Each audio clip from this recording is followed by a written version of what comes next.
पता लगी रे लइका सबसे लफड़ा करतारू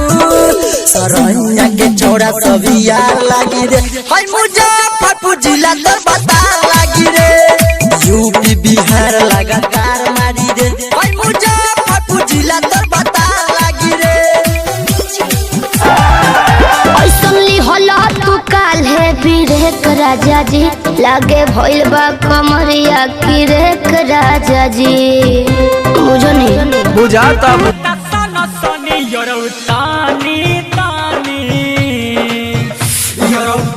तनी दाबय अभी ननी ननी बारे यरौ तनी दाबय अभी ननी ननी बारे यरौ तनी दाबय अभी ननी ननी बारे नहीं लहंगा उठाई नहीं कुछ देखाई नहीं लहंगा उठाई नहीं कुछ देखाई सबका के तरसा देबो जदी करो निराश बिना कइले टाइम पास अपन पावर दिखा देबो